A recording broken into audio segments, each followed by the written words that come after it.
At 1:32 a.m. in a cold hotel room in Tashkent, a frail man clutched his chest and whispered for water. Within minutes, the prime minister of the world's largest democracy was dead. No bodyguards burst in, no doctors rushed to save him in time. The man who had led India through war and hunger lay alone on a narrow bed, blue around the lips.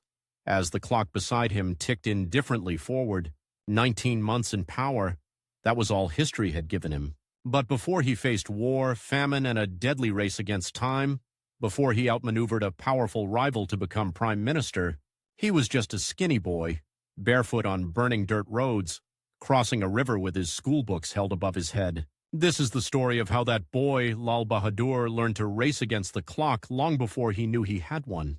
He was born in 1904 in Mughalsarai, a small dusty railway town near Varanasi, not in a palace, not even in a solid brick house. His world was a cramped, mud-walled dwelling where the ceiling leaked during the monsoon and where every knock on the door could mean another bill they could not pay. Outside, massive steam engines screamed and coughed on the tracks, hauling British goods and British soldiers across a country that did not belong to itself. Inside, a far quieter drama played out. A young mother trying to hush her hungry children without letting them see her own empty plate. His father, Sharada Prasad, was a schoolteacher and then a clerk in the revenue department. It sounded respectable. It wasn't. Salaries came late. Prices climbed early. By the time money reached the house, it had already vanished into rent and food and the constant, humiliating scramble to stay alive. The British Raj liked clerks like his father, educated enough to obey, poor enough not to protest. When Lal Bahadur was barely a year and a half old, that fragile balance snapped. Sharada Prasad fell ill with the plague of the poor. Sudden sickness, no treatment, no second chances. One day he was at his desk. Soon after, he was gone. Imagine the scene. A funeral procession on the edge of town, a tiny boy clinging to his mother's sari, not understanding why his faces are wet and why no one will look him in the eye. The smell of incense, dust, and sweat mixing in the hot air, his father's body disappearing into the flames, and with it, the family's only stable income. From that day, time started moving faster for him. His mother, Ramdulari Devi, now had 3 small children and nothing else. She moved them to her father's house in a nearby village, Ramnagar, on the banks of the Ganges. It wasn't a rescue. It was just a slightly less dangerous edge of the same cliff. In Ramnagar, Lal Bahadur's world grew wider and harsher. The Ganges was beautiful at sunrise, the water glowing orange as priests chanted on its banks. But if you looked closer, you saw other things. Thin men hauling sacks they could barely lift, farmers staring at cracked fields, and some mornings a swollen body drifting silently downstream. He watched British officers ride past on horses, their boots shining, their uniforms spotless, never meeting the eyes of the people they ruled. He saw Indian policemen in the same sun, in the same dust, but on the other side of the stick, literally, their lathas cracked against the backs of laborers who dared to protest unfair taxes or corrupt landlords. Even as a child, the injustice burned in him like fever. School was supposed to be an escape. For him, it became a battlefield. Lal Bahadur walked miles to class, often barefoot, his feet peeling on the hot road, his stomach sometimes empty. He would pass boys his age riding to school in tongas, laughing, dressed in crisp clothes, carrying new books. They came from rich landlord families, often loyal to the British, often proud of it. Inside the classroom, the difference grew even sharper. Those boys could pay for tutors, for extra books, for quiet corners to study. Lal Bahadur had none of that. If he wanted to read at night, he had to sit near the door, catching whatever light leaked in from the street. The mosquitoes did not care that he had a test the next day. And still, again and again, he came out near the top of the class. One boy in particular seemed born to beat him. He was tall, confident, from a wealthy zamindar family. His father spoke English to British officers and joked with them as an equal. The boy carried himself like someone who already had his future reserved. To the teachers, he was the perfect product of the empire, polished, obedient, ambitious in all the right ways. Again and again, their names appeared together on the result sheets. First, second. Sometimes Lal Bahadur edged ahead. Sometimes the zamindar's son did. For the rich boy, it was a sport. For Lal Bahadur, it was survival. Every mark meant one step away from the mud he'd been born into. One afternoon, walking back from school, the rich boy laughed and said to him, in the casual cruelty of teenagers. No matter how well you do, you'll end up working for people like us. That's how this country is. The words hit harder than any Lothi. That sentence became a quiet enemy inside him, just as real as any future political rival. It crystallized something he'd been feeling for years, that the game was rigged. That the empire wasn't just a foreign power, it was a machine designed to tell boys like him, from birth, how high they were allowed to climb. In another corner of India, as Lal Bahadur trudged along dusty village roads, a very different story was unfolding. In the Bombay presidency, a serious, disciplined young man named Morarji Desai was climbing the ladder of the colonial administration, first as a civil servant and later in provincial politics. He spoke flawless English, believed in order and hierarchy, and followed rules with almost religious devotion. To the British, men like him were useful. To the future, they would be formidable. The poor boy in Ramnagar and the rising official in Gujarat did not know each other yet, but their paths were already curving toward a collision. One day there would be only a few days, hours even, to decide which of them would lead India. The clock was already ticking. No one could hear it, least of all the boy called Lal Bahadur. Around him, India was starting to stir. News traveled slowly to villages in 1915 and 1916, often carried by word of mouth more than newspapers. But gradually, new names floated into his world. Bal Gangadhar Tilak, Lala Lajpat Rai, and then, like a thunderclap in a quiet sky, Mohandas Karamchand Gandhi. The stories sounded like miracles. A small, soft-spoken lawyer wearing a simple dhoti had returned from South Africa and was challenging the British Empire with something more dangerous than any weapon: refusal. No cooperation, no obedience, no fear. Lal Bahadur's first encounter with Gandhi wasn't in person. It was in a crowded courtyard, standing on tiptoe at the edge of a group of men listening to someone read aloud from a newspaper. Gandhi was calling for non-cooperation, urging Indians to boycott British institutions, schools, courts. The words seemed impossible. Leave school? Give up the one fragile bridge to a better future? But the idea lodged in his mind and would not leave. How useful was an education that trained you to be a better servant? How honorable was success in a system built on other people's suffering? The inner conflict began to grind at him. On one side, his mother's tired face, her dream that at least one son might have a stable job, perhaps a small government post that paid regularly, the possibility of finally stepping off the edge of catastrophe. On the other, Gandhi's call, that quiet, relentless voice saying, "If you keep feeding the machine, it will keep eating you." The rivalry with his rich classmates suddenly felt small next to this larger conflict. The real rival, Lal Bahadur understood, was the timetable of history itself. India was changing. You could either help shape that change or be crushed under it. In 1921, he was 17. The non-cooperation movement had swept across the country. In towns and cities, students were walking out of class, lawyers were giving up practice, workers were striking. The British Raj was shaken. For the first time, it seemed, India's vast population was moving in the same direction. One morning, news spread through his school. Gandhi had asked all students to leave government-aided schools and colleges. His classmates whispered in the corridors. Teachers frowned, nervous, trying to keep order. In the lunch break, a small group of boys gathered under a tree. The air was thick with heat and with decision. Some were on fire with passion, ready to walk out that very afternoon. Others were horrified, clinging to the security of exams and degrees. Lal Bahadur was silent. When he finally spoke, his voice was gentle but firm. He said that a degree earned at the cost of your self-respect was not worth having. That if the country was calling, how could they sit in classrooms as if nothing was happening? Then he did something that would change his life forever. He walked into the principal's office, placed his identity card on the table, and said he was leaving. No bitterness, no speech. Just a small act that would send shockwaves through the rest of his days. For his family, it was a bombshell. His mother was devastated.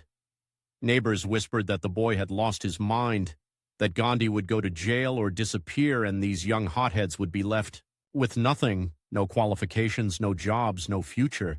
When Lal Bahadur tried to explain, words failed him. How do you describe to someone who has lived only for survival that there is something even more important than bread?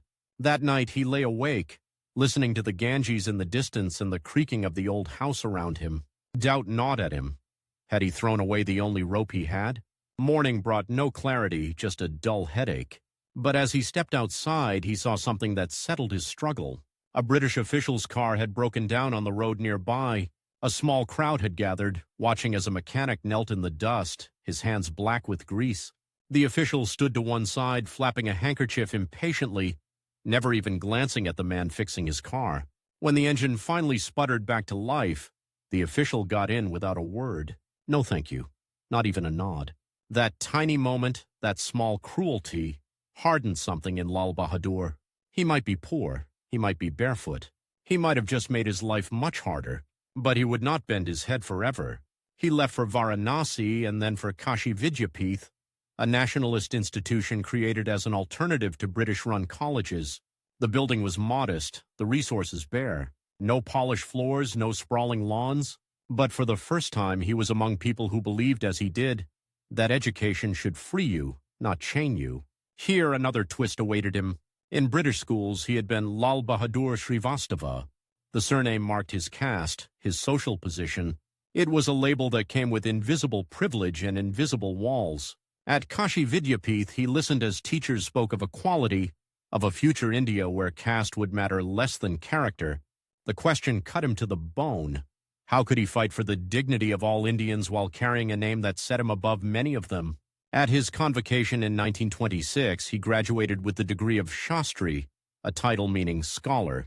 Standing there in simple khadi, he made a quiet decision. He would drop Srivastava. From that day on, he would be Lal Bahadur Shastri, not belonging to a narrow group but to an ideal. It was more than a change of name. It was a declaration of war against the old India of hierarchies and against the empire that fed on them. While he studied, he also plunged deeper into the independence movement. He joined the local branch of the Indian National Congress, distributed pamphlets, organized volunteers, and listened, always listened. Off to the strategies being debated in smoky rooms long after midnight, the British watched men like him carefully. They understood that a poor boy who could persuade others was more dangerous than a rich man who only gave speeches. Arrest was inevitable. It came like bad weather. You knew it was on the horizon. You just didn't know when the storm would break. One evening, during a protest against the Simon Commission, a symbol of British arrogance sent to decide India's political future, without a single Indian on board, Lal Bahadur found himself at the front of a march. Flags waved, voices rose in unison. "Simon, go back!" The air fizzed with anger and hope. Then the police charged. Lathas swung down on unprotected skulls. Boots slammed into ribs. The peaceful crowd dissolved into chaos. Lal Bahadur felt a sharp blow on his shoulder. The world spun and he crashed to the ground, dust filling his mouth. Strong hands yanked his arms behind his back. Cold iron closed around his wrists. Prison cell, worn stone floor. A thin blanket that did nothing against the night cold. Cries and coughs echoing down the corridor. For many, jail was the end of courage. For him, it became a strange kind of school. He shared space with hardened revolutionaries and soft-spoken thinkers, men who had already sacrificed more than he could imagine. They argued about nonviolence, about strategy, about what kind of India should rise from the ruins of the Raj. He did not shout the loudest. He did not dominate the room, but he absorbed everything, filing it away in the same silent steel trap mind that had once memorized school lessons by the light of the street. Outside those walls, time raced on. Gandhi would launch new movements. The British would crack down harder. In the provinces, figures like Morarji Desai were learning a different craft: administration, governance, the precise machinery of power. Two futures for India were being forged in parallel, one in the discipline of protest and sacrifice, the other in the discipline of files and rules. One day the country would need both. But when the moment came to choose a leader under brutal pressure and a merciless deadline, those two traditions would clash. Lal Bahadur Shastri did not know, as he lay awake on the prison floor, staring at the ceiling through the darkness, that his whole life was being shaped for that collision. That the hunger he'd felt as a boy, the humiliation, the bare feet on burning roads, the quiet decision to drop his caste name, all of it was training. Training for a contest he could not see yet. The clock kept ticking. And somewhere ahead, beyond the prison bars, beyond the protests and the khadi and the British flags coming down one by one, a day waited for him. A day when he would have only hours to outmaneuver a powerful rival and persuade a grieving nation that a small, soft, spoken man could carry the weight of its future. In a smoky room in New Delhi, the fans barely stir the hot May air.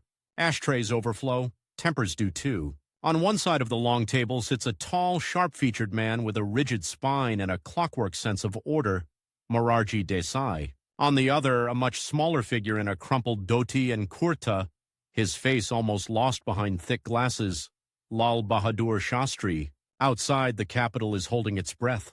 Jawaharlal Nehru is dead. China has already humiliated India. Pakistan is watching. The army has no clear political commander. The stock market trembles. Foreign embassies are sending urgent cables home. Who will lead India now? Inside this room, there is no time for mourning, only a deadline. If the ruling party does not present a prime minister within hours, the world will smell uncertainty. The rupee could fall. The opposition could move. The fragile 19-year-old democracy could begin to crack. 2 men, 1 chair, and a nation that cannot afford a vacuum even for a single night. To understand how the barefoot boy from Mughalsarai ended up in this silent duel with the Iron Man from Gujarat, we have to rewind to the years when power still seemed impossibly far away from him. When Lal Bahadur walked out of prison after one of his early sentences, India outside the jail walls was already changing shape. The independence struggle had shifted gears more than once. Leaders had come and gone, some to martyrdom, some to compromise, some to despair. Each time he returned, the movement looked a little different, and so did he. In 1928, he married Lalita Devi, the daughter of a schoolteacher. The wedding was simple because he insisted that it be simple. When the bride's family timidly offered a small dowry, as tradition expected, he refused. No gold, no furniture, no hidden envelopes of cash. He allowed only a few yards of khadi and a spinning wheel. For a man raised in hunger, it was not a small temptation to turn down. But the young activist who had discarded his caste name was not about to sell his principles at the door of his own marriage. He moved with his wife into a modest house in Allahabad, and then in Lucknow, as he became more deeply involved with the Congress organization in the United Provinces. Money was so tight that when they needed transport, they had to borrow to buy a second-hand bicycle. Later, when his family grew and a scooter appeared in front of their door, it felt like an extravagance. He had no property, no savings. What he did have was something politicians usually pretend to have but rarely do, a reputation for absolute honesty. Meanwhile, in Bombay presidency, Morarji Desai was living a very different kind of discipline. A former civil servant turned politician, he rose fast. First as a district officer who terrified corrupt subordinates, then as home minister of Bombay, and finally after independence as the state's chief minister. He loved rules the way some men love poetry. He was punctual to the minute, intolerant of disorder, convinced that firmness was the only language India understood. If Shastri's life was a slow, steady flame, Desai's was a cutting beam of light. Both were serious, both incorruptible, but they were headed for different kinds of power. The 1930s and early 1940s tested Lal Bahadur in the only way that truly reveals a person's core. Long, grinding difficulty with no guarantee of reward. He threw himself into Gandhi's Salt Satyagraha, mobilizing volunteers, organizing pickets, delivering fiery speeches in a soft voice that made listeners lean in closer. Arrest followed, swift and predictable. In prison, months stretched into years. He used that time with the same frugality with which he used money. He read Gandhi, Tilak, Lenin, Western philosophers, economists. He studied administration manuals and agricultural reports. He watched closely how hardened revolutionaries argued strategy and compromise. When he came out, he scarcely had time to blink in the sunlight before the next wave hit. In 1942, Gandhi launched the Quit India movement with one explosive demand: do or die. This time the British struck first. They rounded up almost the entire top Congress leadership overnight. Young second-rank leaders like Lal Bahadur suddenly found themselves on the front line, improvising protests, mimeographing leaflets, by lantern light dodging police spies. It did not last.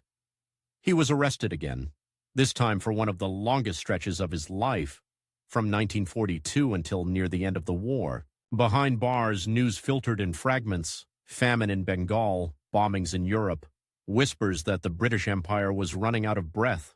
In the darkness of his cell, he tried to imagine what independence would actually look like beyond the slogans. Who would keep trains running? Who would soothe riots? Who would make sure food did not rot in warehouses while children starved outside? He had no oratory like Nehru, no mythic aura like Gandhi, but he had something else, a fascination with the nuts and bolts of governance. Quietly, he began training himself for a job no one had yet offered him. When the empire finally cracked in 1947, the cost tore the country open. The partition line sliced not just maps, but families. Trains arrived at stations full of corpses instead of commuters. Columns of refugees, Hindu, Muslim, Sikh, dragged themselves along roads, chased by rumors and real mobs. Lal Bahadur was now in his early 40s. He could have asked for a glamorous post in New Delhi, a place in the great picture of freedom. Instead, he chose to work in the United Provinces under Chief Minister Govind Ballabh Pant, first as parliamentary secretary, then as a minister responsible for police and transport. It was not glamorous, it was urgent. Riots did not wait for committees. A rumor in one lane could become a massacre by nightfall if the state moved too slowly. He set up systems to intercept violence before it spread. Intelligence networks, rapid deployment of police, strict investigation of officers who looked the other way. Often in the middle of the night, he would appear unannounced at police stations, his small frame slipping quietly past startled constables. Once, when reports reached him that bus conductors were cheating illiterate passengers, he changed into plain clothes, boarded random buses, and stood at the back watching.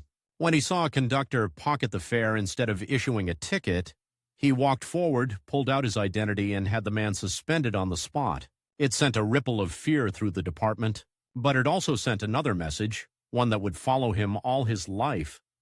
This man does not shout, but he sees everything. While he was testing himself in these unglamorous, high-pressure roles, Morarji Desai was turning Bombay into a showcase of strict governance.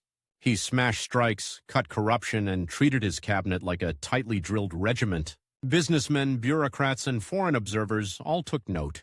If Nehru was the dreamer of modern India, Desai began to look like the man who could impose order on that dream.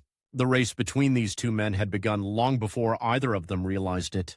In 1952, India held its first general election under universal adult franchise.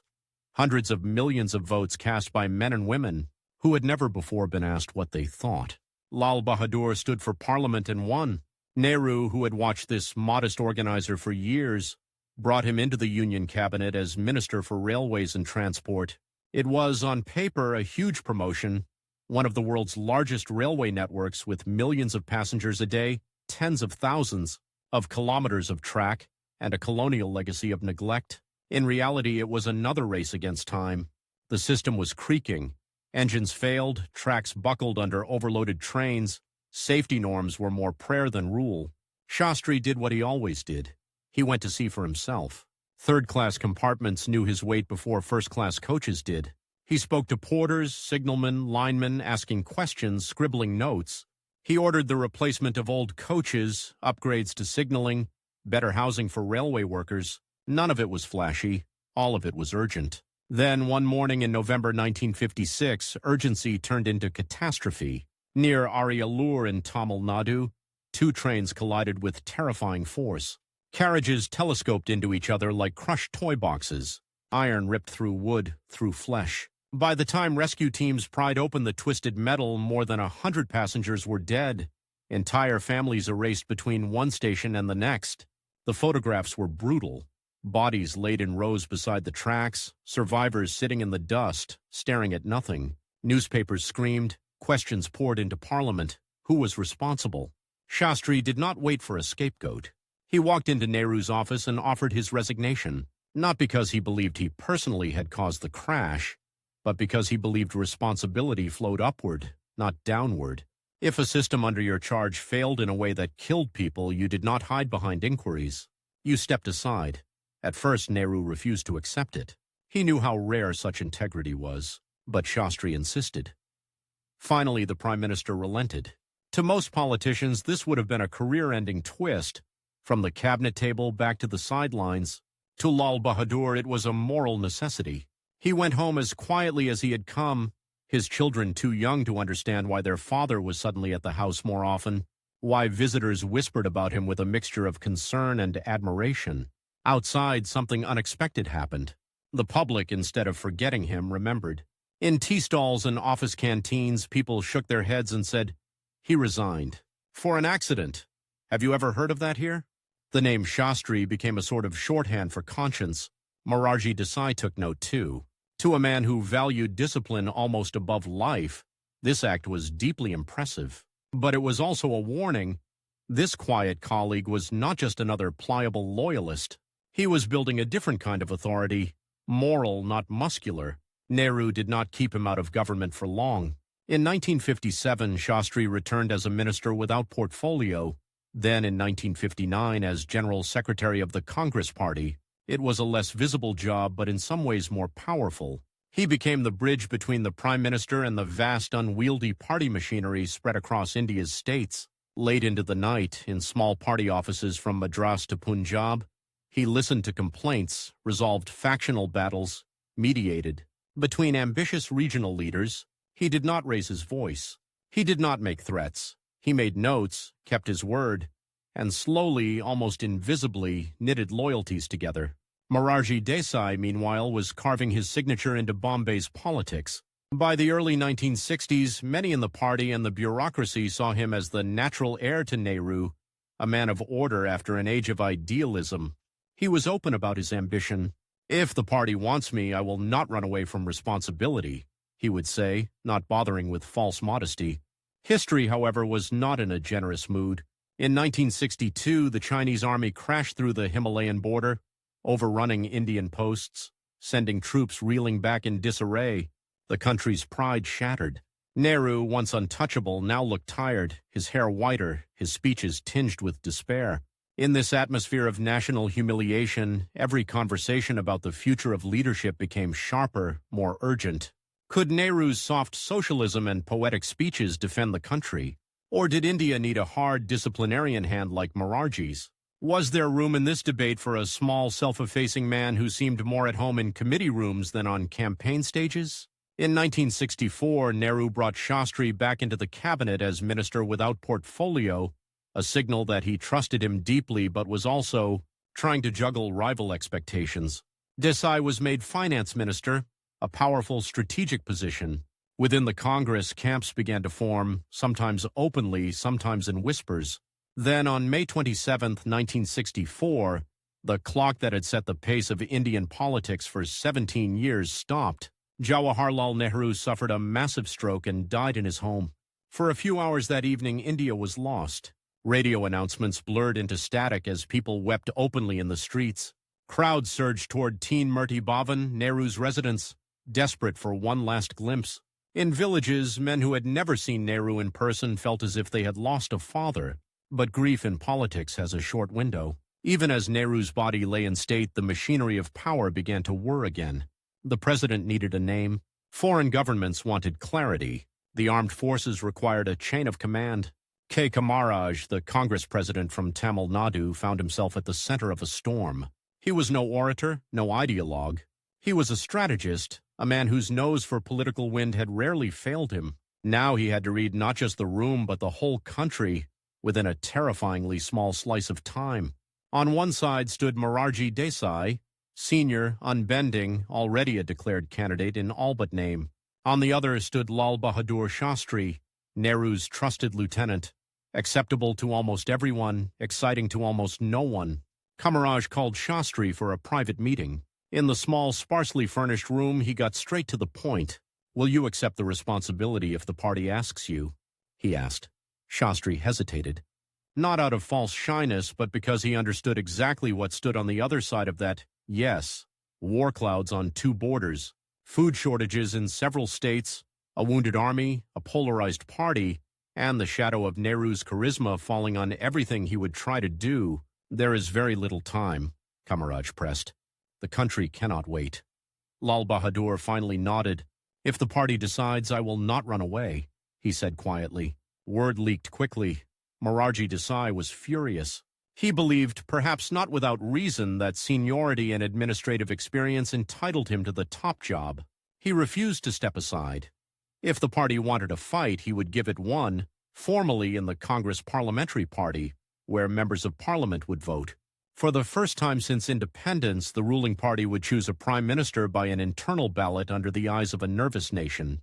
The days that followed were a blur of phone calls, hushed meetings in government bungalows, emissaries flying across capitals to lobby undecided MPs. Outside, Indians listened to the news with mounting anxiety. The opposition smelled opportunity. Pakistan watched even more closely than they did. Intelligence reports suggested troop movements along the border. Inside the Congress, Kamaraj and his allies moved with ruthless efficiency. They argued that Desai was too polarizing, too rigid, too open about his ambition at a moment when the nation needed calm unity. Shastri, they said, could soothe, bridge, stabilize. He might not dominate a room, but he did not scare anyone in it either. Desai campaigned openly, meeting MPs, pressing his case with that same unbending authority that had served him so well in Bombay. Some admired his clarity. Others flinched at his inflexibility. In private, a few said, "If China or Pakistan attack again, maybe we need a disciplinarian." Others countered, "Yes, but can he hold the party together?" For Shastri, the days were a strange mix of frenzy and stillness. Supporters came and went, reporting numbers, promising votes. He listened, rarely intervening. At home, his family watched the swirl with a kind of disbelief. The man who still sometimes waited in line like everyone else at the ration shop was suddenly being talked about as the next head of government. In the early hours of the decisive day, Delhi was unusually quiet. Inside the Parliament complex, Congress MPs filed into the central hall. Ballot boxes waited on tables. There would be no rousing public speeches here, no radio broadcasts, just slips of paper and the weight of history. Shastri sat, hands folded, his face expressionless. Across the hall, Desai's jaw was set like stone. Kamaraj moved between clusters of MPs in the last minutes like a general scanning his troops before battle. The voting itself took very little time. One by one, MPs approached, dropped their folded choices into the box and walked away, some glancing quickly at one candidate or the other, some keeping their eyes fixed on the floor. Outside, the sun climbed higher. The city simmered in heat and rumor. Inside, the count began.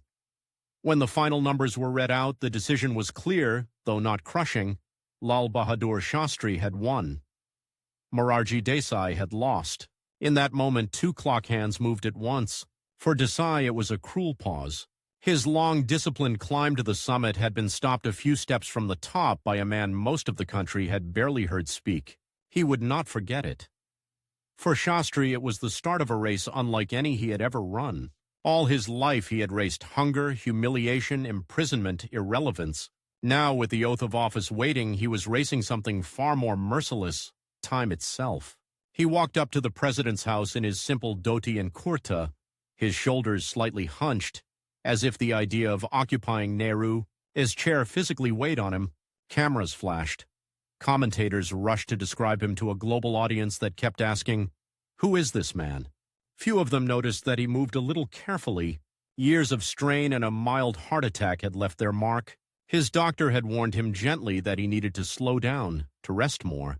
The irony was brutal. At the very moment when the country demanded that he speed up, his own body was whispering the opposite.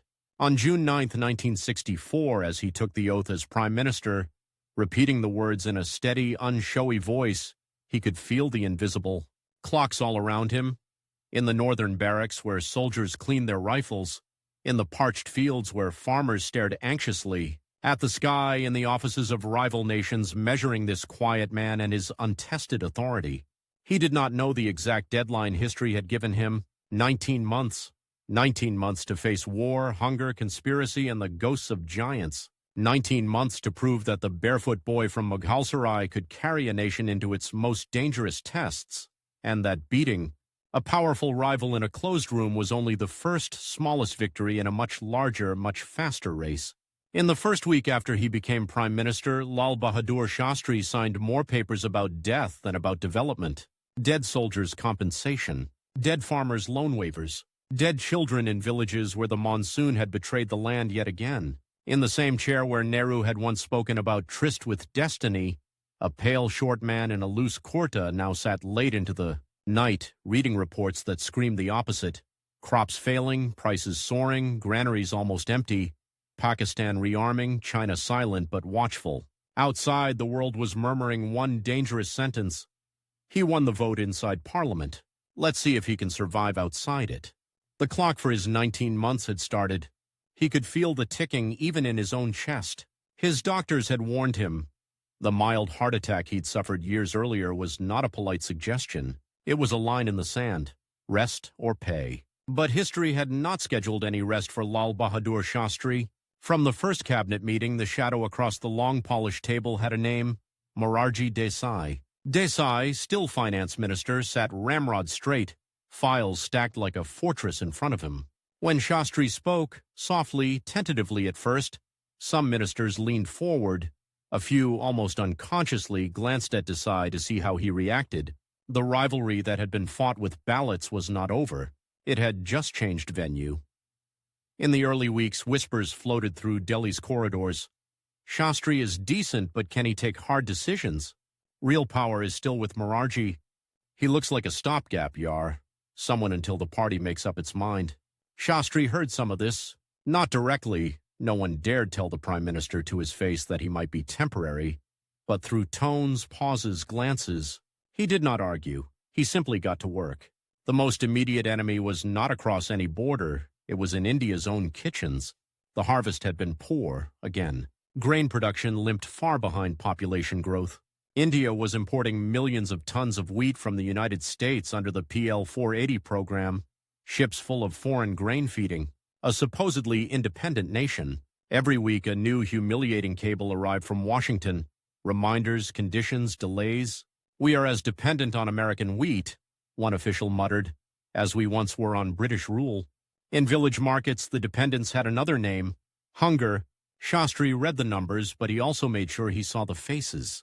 On unannounced trips, he walked through ration queues where women pressed babies against their ribs to quiet their cries, where old men clutched stained ration cards like lifelines. Inside government guest houses, he called in agricultural scientists and state ministers and asked the same question again and again: how do we grow more faster now?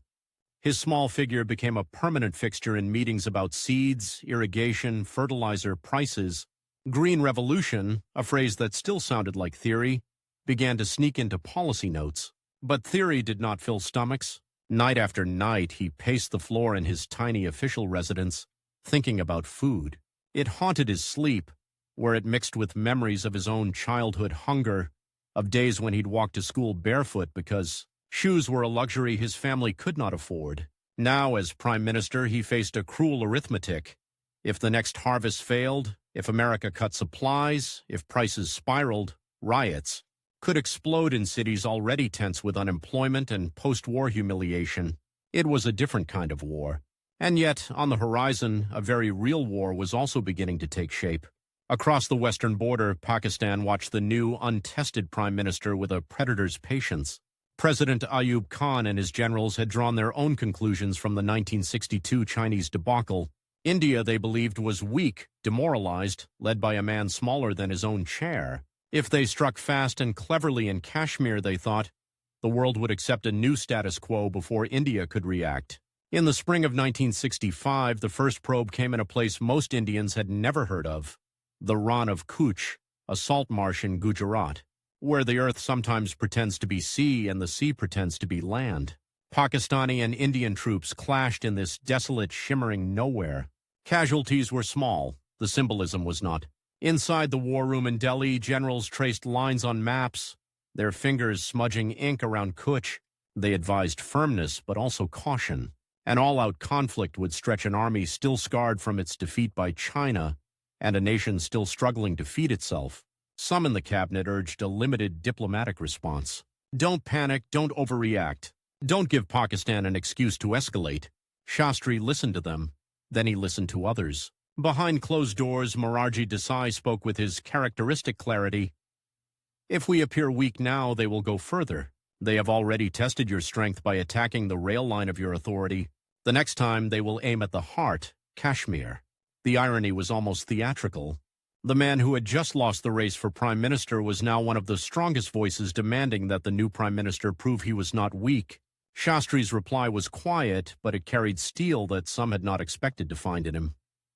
We will not be provoked lightly, but if we are forced, we will not stop halfway. Kutch was resolved with international mediation, no full-scale war, no spectacular victory for either side. But in Rawalpindi, Pakistan's generals drew the opposite lesson from Shastri's restraint. They thought he was scared. They began planning something much bigger, Operation Gibraltar. The idea was simple and explosive. Pakistani soldiers, disguised as local Kashmiris, would slip across the line of control, melt into towns and villages, and ignite an uprising against Indian rule. Once the valley was in flames, Pakistan would openly step in as liberator. The plan's success depended on one assumption, that India's leadership would take time to react, would be divided, hesitant, slow. In August 1965, infiltrators began crossing the high passes and thick forests into Kashmir. At first, the news came in flashes. Odd skirmishes, strange men with unfamiliar accents, whispers of sabotage. Then the flashes became a fire. In Srinagar and surrounding districts, there were explosions, ambushes, rallies with Pakistani flags suddenly appearing in the crowd. Local informers spoke of men who had arrived in the night, weapons wrapped in blankets, eyes scanning the horizon with a soldier's alertness. The reports landed on Shastri's desk in stacks. He knew exactly what was at stake.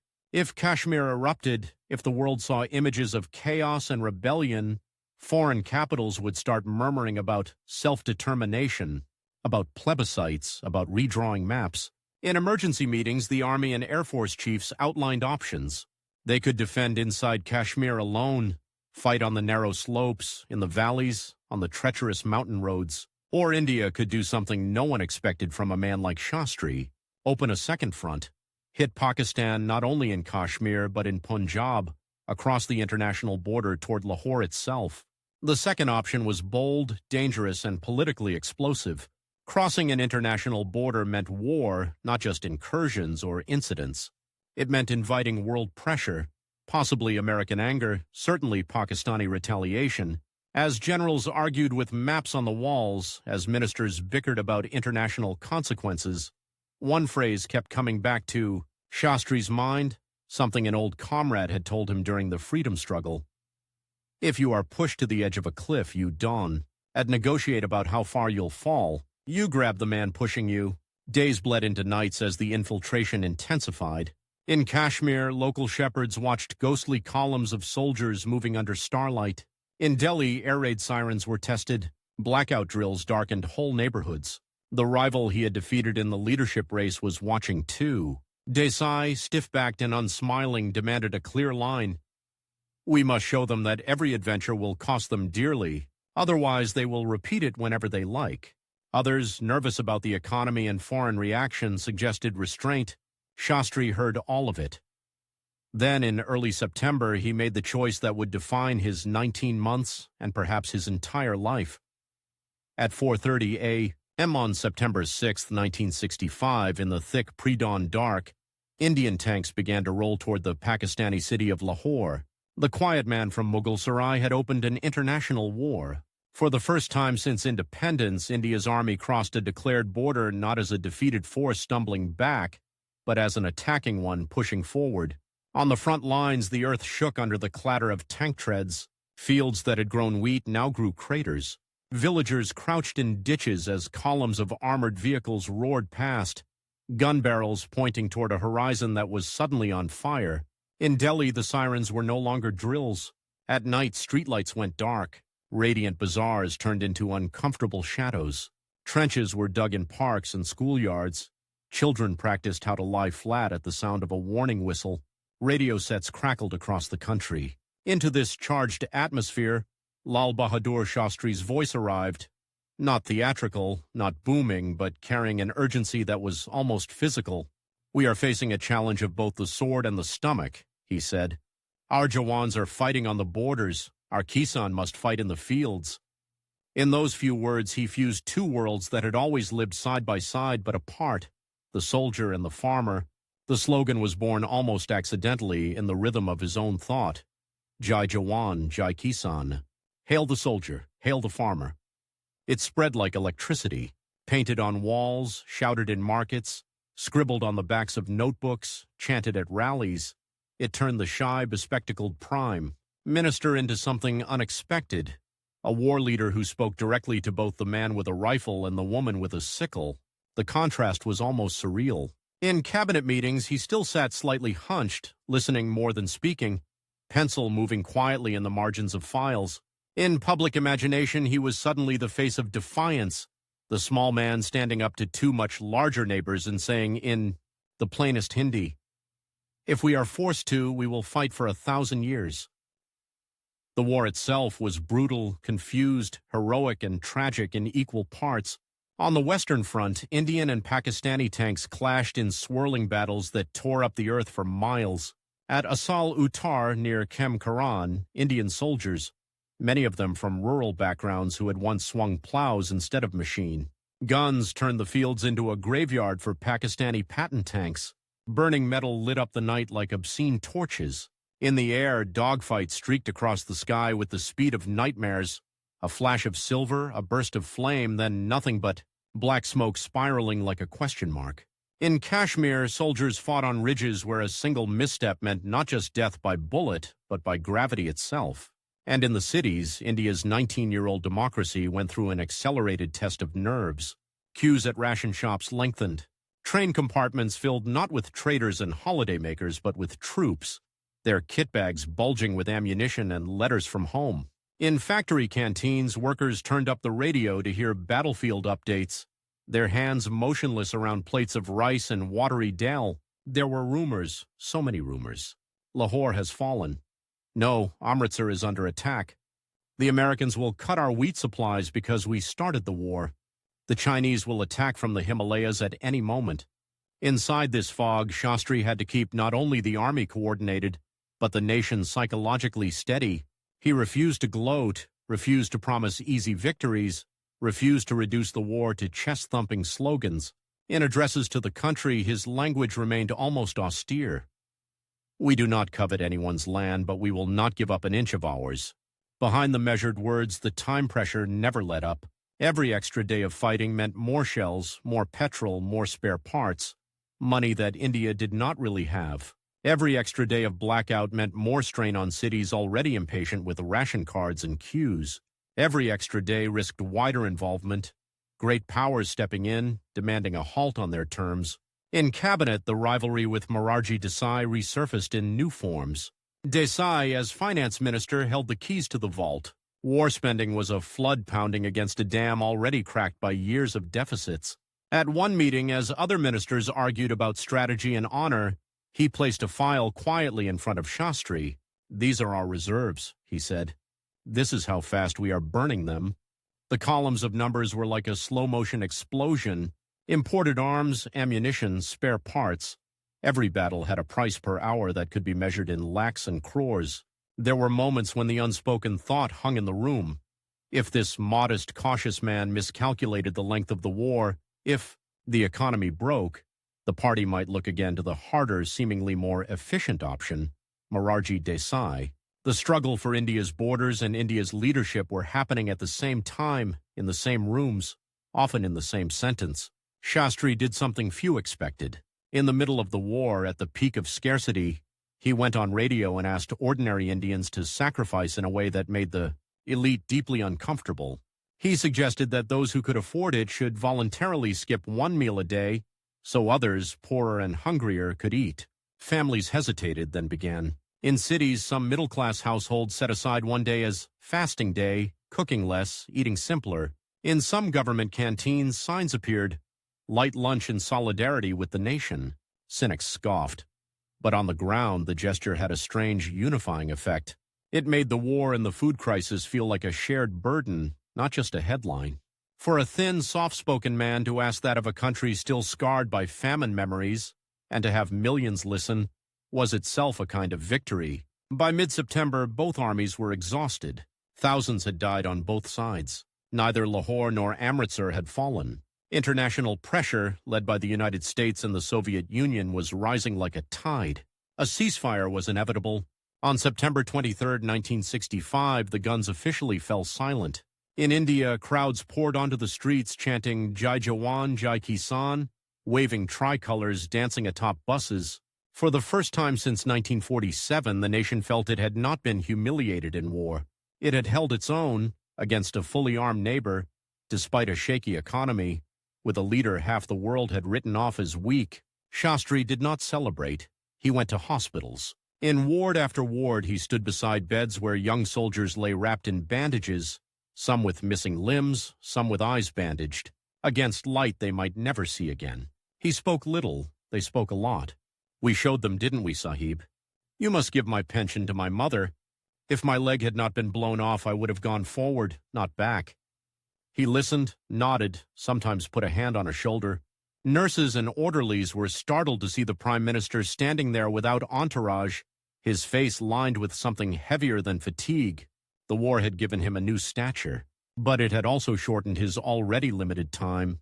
The strain had gnawed at his heart, his blood pressure, his sleep. Each day at the war desk had been paid for in invisible currency, beats of his own life slipping away unnoticed. Yet there was no pause. After the ceasefire came the next race, peace. The Soviet Union offered to mediate a formal agreement between India and Pakistan in the city of Tashkent. The Americans, worried about their own interests in the region, quietly backed the idea. Pakistan, which had not achieved the decisive victory it had hoped for, wanted international recognition of a balanced outcome. India wanted to keep what it had defended and to avoid another war it could not afford. Inside India, there was a new, dangerous mood. The same crowds that had cheered Jai Jawan, Jai Kisan now had another slogan forming on their lips: not an inch. They did not want the government to return any territory captured during the war. They did not want compromises that could be spun as defeat. They wanted the soft man to stay hard. In the cabinet, fault lines deepened. Some ministers, worried about global isolation and economic strangulation, argued in favor of a pragmatic settlement.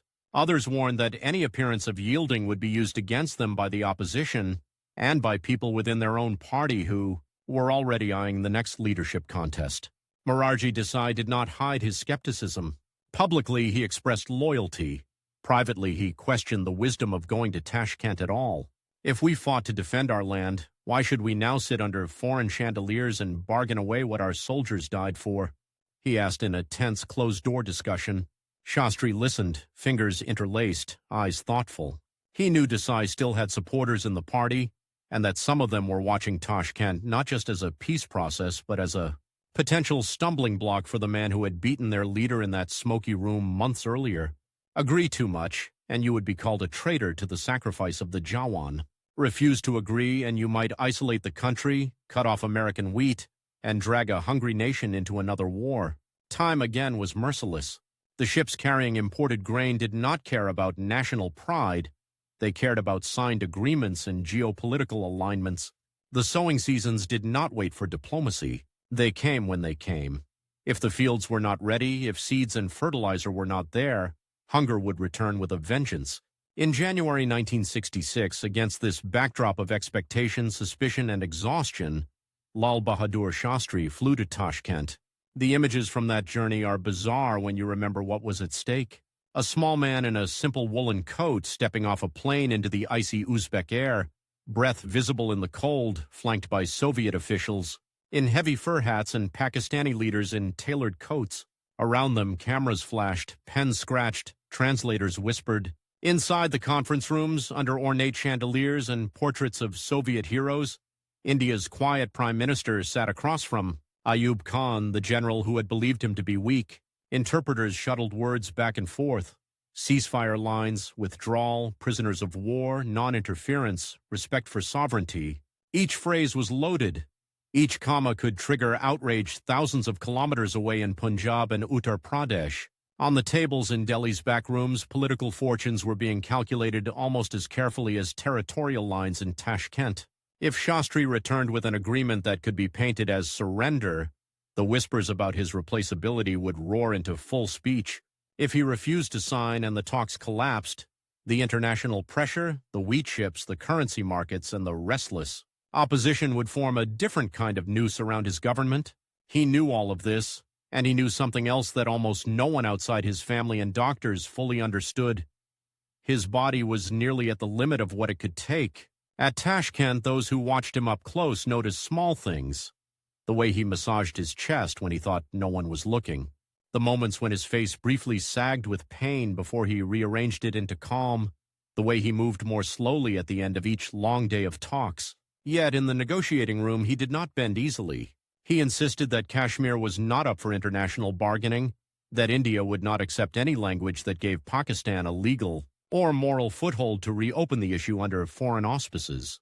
The final text of the Tashkent Declaration was, like most diplomatic documents, a careful compromise dressed in formal clothes. Both sides agreed to withdraw to positions held before the war, to restore economic and diplomatic relations, to avoid propaganda against each other.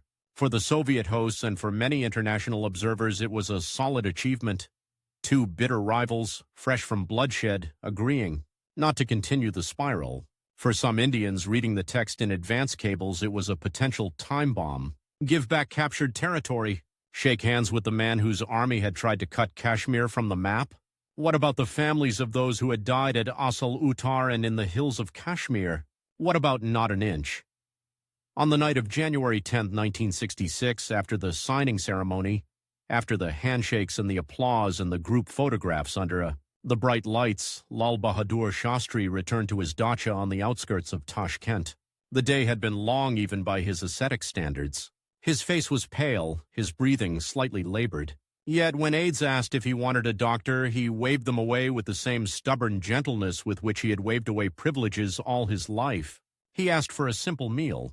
He telephoned his family, speaking briefly, reassuringly, as if he were just another government officer on a routine tour. Then, somewhere past midnight, in a foreign room far from Mughal far from Delhi, far from the trenches where soldiers still remembered his words, the man who had crammed war, hunger, and peace negotiations into 19 unrelenting months lay down to rest. Outside, on the snowy streets of Tashkent, Soviet guards stamped their feet against the cold. Inside, the clocks on the wall kept ticking. Shastri's own invisible clock, the one that had started the day he took the oath of office, was almost out of time. By morning, the question would no longer be whether he had done enough to secure India's borders, to feed its people, to prove his rivals wrong. It would be something harsher, stranger, and far more enduring. What happens to a country when the one man who held its fear and its hope so delicately, so briefly, disappears in a single silent night? The answer began at 4 a.m, not in Parliament, not in a battlefield, but in a dim bedroom in a Soviet dacha. The man who had stood up to 2 armies, who had told a hungry country to skip a meal with him, was lying on a narrow bed, his chest. Still, his glasses placed neatly on a bedside table as if he had only stepped out for a moment.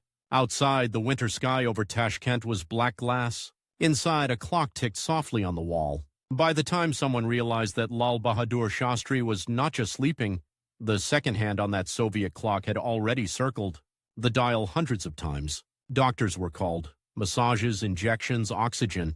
But history does not give extensions. At 1:32 a.m., Tashkent time, they wrote it down in clinical ink, heart failure, 19 months, finished. By sunrise, the dacha had turned into a crime scene in everything but name. Indian officials hurried in, faces drained. Soviet security men muttered into phones in Russian. Pakistani delegates, still in the city after the Tashkent Declaration, heard the news in their hotel corridors and froze mid-step. Ayub Khan's aides watched the commotion from a distance, whispering the same question that would soon echo from drawing rooms in Delhi to tea stalls in Allahabad. How can a man who survived 19 months of war and crisis die in his sleep just hours after signing peace? In that frozen, unreal morning, the first cracks appeared. Some of Shastri's personal staff swore they had seen blue patches on his body.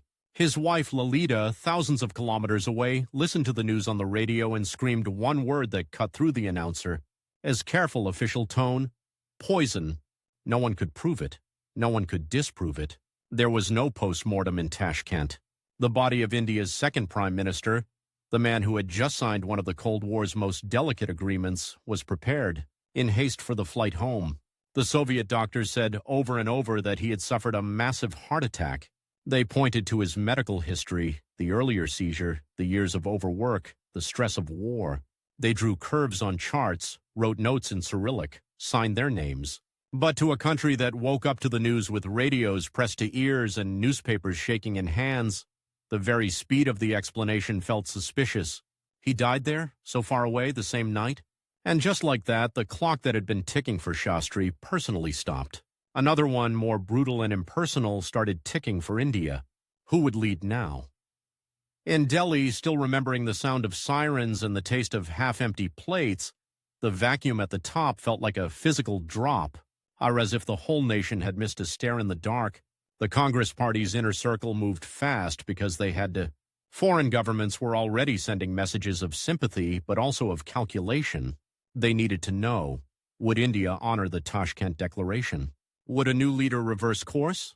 Would there be instability that might open doors for pressure, for advantage, for interference? Inside the party, the old rivalry that had shadowed Shastri's 19 months sharpened its knives again. Morarji Desai, the man who had once sat at the other end of that long table in the Prime Minister's cabinet room, now saw what many believed was rightfully his, the chair empty once more. He had not forgiven history for choosing the short, soft-spoken former Home Minister in 1964. He had measured every one of Shastri's decisions against an invisible yardstick of his own. He had opposed, warned, cautioned, criticized, always just within the limits of loyalty. Now, with Shastri's body still in transit, covered in the tricolor inside a cold aircraft, the old competition woke up like a patient in a hospital bed, ripping out its own tubes. But this time, the rival in his path was not a gentle, ascetic man from Mughal Sarai. It was Jawaharlal Nehru's daughter. Indira Gandhi had been Information and Broadcasting Minister in Shastri's cabinet, a portfolio that sounded soft, even decorative. She had been written off by some as Nehru's girl, useful only for her surname and her ability to wave at crowds. Yet in those 19 months, as cameras panned over war briefings, famine discussions, and emotional speeches, she had watched, listened, learned. She knew the country's new nervous system, radio, newspapers, slogans, images, and she knew something else. In a party built on loyalty to a dynasty, the Nehru name was not just a sentimental echo, it was a currency. Kamaraj, the Congress president and quiet kingmaker who had once nudged Shastri into power, again became the pivot. He listened to arguments in smoke-filled rooms, Desai's claim of seniority, Indira's claim of continuity, anxious murmurs about the right image for a hungry, traumatized nation that had only just begun to see Shastri as a symbol of courage. He also listened to the country. In the lanes of cities and the courtyards of villages, the grief for Shastri was real, but it was also mixed with fear. Would the next leader be another hard man who spoke in accounts and decrees? Or someone who could speak to that strange space Shastri had touched, the space between the Jawan and the Kisan? Kamaraj made his calculation. When the Congress Parliamentary Party met, the scene that had played out once before with Shastri and Desai as rivals twisted into a new shape. This time, the small, modest candidate was not in the room at all. He was in a coffin. When the votes were counted, the leadership baton passed not to Morarji Desai, but to Indira Gandhi. The man who had been Shastri's main internal competitor lost the race for the top job for the second time. Only this time, his opponent was not a quiet reformer willing to compromise to keep the party united. It was a woman who would, in a few years, concentrate more power in her own hands than Nehru and Shastri combined had ever tried to hold. Shastri's death did not just end a prime ministership. It rewired the entire future of Indian politics. When the plane carrying his body landed in Delhi, the day was gray, the air full of that metallic taste that comes before rain. At first, shockingly few people were there. Officials, soldiers, a handful of party workers. Then word spread like a spark blown by wind. Shastri Ji has come home. They came running. From old Delhi's crowded alleys, from government colonies, from factory gates, from villages on the outskirts where radios were the only windows to the world, people poured in. Buses stopped. Office clerks left files on desks. Women in faded saris dragged children by the wrist. By the time the coffin began its journey through the city, the streets choked with bodies and sound. Some cried openly, some walked in dumb silence. Some shouted his wartime slogan as if it were a prayer, but now it carried a new line at the end. Jai Jawan, Jai Kisan, Shastri Amar Rahe. Hail the soldier, hail the farmer, may Shastri live forever. But the coffin moved steadily toward the cremation ground. The body, like all bodies, obeyed the laws of fire, not of memory. In official speeches, the words simple, honest, dedicated, self-sacrificing, rolled out in long, respectful lines. In his family home, the reality of what that simplicity had cost them arrived in a different form. Bank statements, property lists, bills. Lal Bahadur Shastri, former prime minister of a nation of 500 million, left behind almost nothing. No house in his own name. No land except a small, modest plot in Allahabad. No stocks, no secret accounts, no foreign assets. A few dhotis and kurtas, some books, an unpaid car loan on a Fiat he had bought on installments. His widow faced questions no one ever imagines asking the wife of a country's leader. Where will you live now? How will you manage? It was a quieter kind of shock than the news of war or death, but for many it was more disturbing. In a political culture already beginning to thicken with rumors of deals and commissions, a man who had handled defense budgets and wheat negotiations had died almost poor. His resignation years earlier as railway minister after a train accident had been admired by some, dismissed as theatrical by others. In death, that same pattern, accepting blame, refusing perks, stepping away from comfort, suddenly looked like a blueprint from another lost universe. For his children, especially his sons Anil and Sunil, the legacy was both blessing and burden. They inherited a name that opened doors and expectations that slammed shut around them like iron bars. Your father was Shastriji, people would say. You cannot demand too much. You cannot live too well. You cannot make mistakes. The country that had wept on the streets rarely asked a simpler question. Had it done enough for the family of the man it claimed to idolize? As the fire of his cremation cooled, the fire of doubt about his death refused to die. In Parliament and in public meetings, questions began to surface. Why was there no post-mortem? Why were certain files on his final hours locked away? Why were his personal doctor and some staff not fully heard? Whispers multiplied in the fertile soil of the Cold War. Some said it was the CIA, punishing him for daring to tilt toward the Soviet Union for mediation, for not being sufficiently pliable on American wheat conditions. Others pointed fingers at the KGB, constructing labyrinthine theories about internal Soviet power games that treated Shastri as an expendable pawn. A darker, more poisonous whisper took aim even closer to home, that someone within India had wanted him gone. A rival, a faction, a shadow inside the system that preferred either a stronger hand or a more controllable one in Delhi. There was no proof solid enough to stand in a court of law. There was no confession, no conclusive forensic report, no smoking gun. There was only the brutal fact.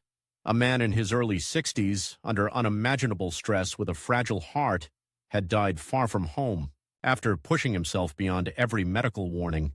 In that unanswered space, imagination did the rest. And in that space, too, a second battle over Shastri's legacy began.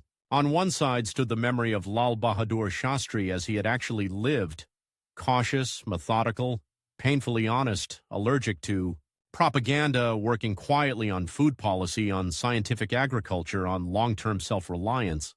On the other side stood the image of Shastri that political actors, across decades, would try to use. To some, he became a halo, held up as the antithesis of every later prime minister suspected of corruption or authoritarianism. To others, he was a convenient symbol of forgotten hero, used to criticize whoever was in power at the time. Look how we treat the memory of Shastriji. Is this what our politics has become? The rivalry that had once been personal between Shastri and Morarji Desai morphed into something more spectral. Now it was between two models of leadership. The Shastri model, small house, big responsibility, shared sacrifice. The other model, big house, larger-than-life image, concentrated power. As Indira Gandhi settled into the prime minister's chair, she slowly, then rapidly moved away from the collective cabinet-centered style Shastri had preferred. Her tenure would see decisive victories, the breakup of Pakistan, the birth of Bangladesh, and also decisive breaks, the emergency, censorship, arrests, a cult of personality that made the prime minister's chair almost a throne. It was a style that Shastri, with his insistence on resigning over a train accident, his tendency to consult, to listen more than he spoke, would have found almost alien. Yet even as his name faded from headlines, the policies he had nudged into motion quietly began to change India's soil. The Green Revolution, which he had championed in cabinet meetings and in late-night sessions with scientists like M. Swaminathan, gained speed under his successors. New high-yield varieties of wheat and rice spread across Punjab, Haryana, western Uttar Pradesh. Tube wells drilled deeper, canals extended further, fertilizer plants worked overtime. Where once famine lines had snaked across dry fields, now standing crops moved in dense, shimmering waves. In grain markets that had once trembled at the rumor of an American ship's delay, sacks began to pile up.